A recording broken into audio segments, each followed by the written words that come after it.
Hello, good morning, good afternoon, and good evening, ladies and gentlemen, and welcome back to another video here on the channel. This one in particular is going to be very odd, but not really. Honestly, it just took a very long time to have this video put out, and by a very long time, I mean I've had this in my archive for 2 months now. It is currently October 11th as I'm recording this, and yeah, I recorded this actual video in August, and through the magical power of procrastination, I never got around to getting to it. But now here we are, and here you get to see it in all of its kind of glory. But basically, as we started off, I taped off the papers so I can actually have a clean border, because that's the one thing I learned about watercolor while taking this class with Aaron Blaise. The one thing I learned is that clean borders make the watercolor piece look a lot better and a lot prettier when you want to sell them and you don't have a frame, and it also makes them easier to frame. I realized that, and once I realized that, I bought a lot of tape. I bought a lot of masking tape. I bought some purple masking tape, as well as this blue one that I have now, and some regular old Scotch tape too. So yeah, yeah, that's enough of the behind the scenes part, but basically, yeah.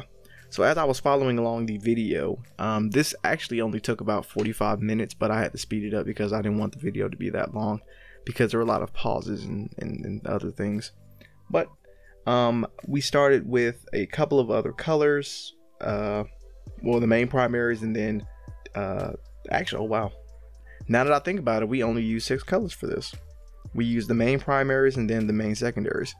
Well, anyway, this whole thing was supposed to be a sunset at the beach, and in good old Bob Ross fashion, when it came to painting, we ended up doing the background first, then the midground, then the midground, and then the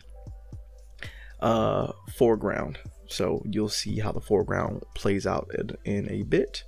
But as we just took the tape off, the line was extremely clean. Right now, this is the first half of the painting, technically, already done. And now that I'm mixing up everything to add the water, that's where we go on to next. The water was very odd to mix. Now that I'm thinking about it, the way we ended up doing it was to add a bit of green to give it some murkiness. That's how Aaron said it. I still don't get it, but he said add some green to give it some murkiness. I think because it was water, I think because I was painting water, I added too much water, because I had to dry this with my hair dryer a couple of times. Luckily, I was able to cut most of that out, so you don't really see it. But when it came down to the water, in retrospect, I think I overdid it, and my brushes are falling apart now that I'm looking at this. That's going to be fun to look at, you know. I gotta buy new brushes. So now I'm adding the green, like I said earlier, and that green was supposed to be a slight reflection of the, I don't know why, but it was supposed to be a reflection of the sky, which is orange right now, orange and purple, and then the water was supposed to be a little bit more purple. Now that I think about it, if the sky was purple, it was supposed to be a reflection of everything. But yeah, and as I keep adding on textures for the water, I don't really need to do that, because right now it actually looks good because of the way that the sun is supposed to be shining. But I just kept adding on to them, and as I was adding on to the water, it how do I say that? Oh yeah, so as I was adding on to the water, I used too much water, and when I took off the tape, the border that the tape was supposed to be protecting ripped, so I had to fill that up. And now I'm just adding in some extra waves. some waves into the water. That's what it is. That's what I forgot to say.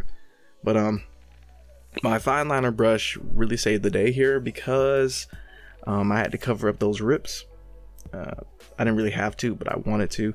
And the fine liner also got some of the further away waves that I wanted to get. It was a bit of a perspective change.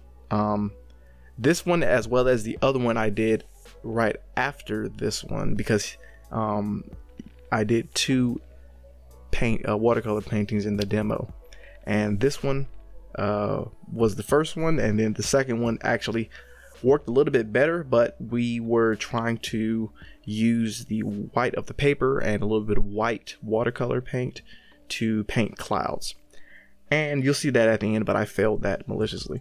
So now onto the foreground, and out of focus foreground, but a foreground nonetheless. So we use the what was it? This was blue, and did I add black? Did I darken it? Interesting. So this was supposed to be the beach background, well, foreground, so we ended up making it darker, so I did probably add a bit of black to it.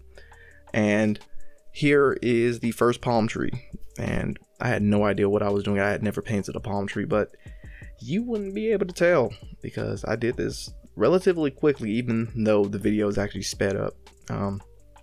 It was pretty fun. It was pretty good. So as I kept going,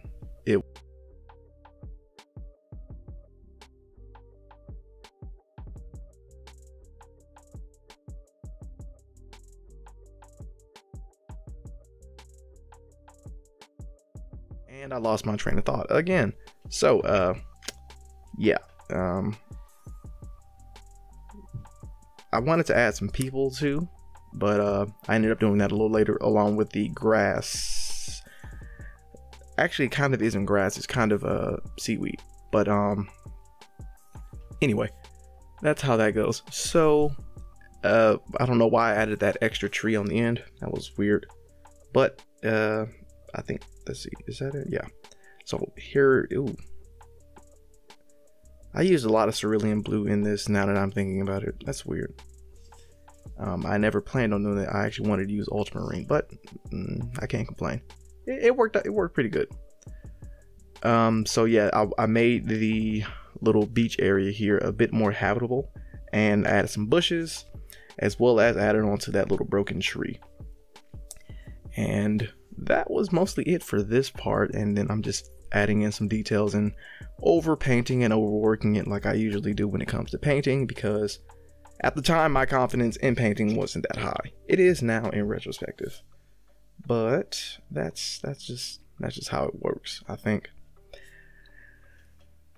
And so here is the finished piece. It's a lot better than I thought it was. It honestly is.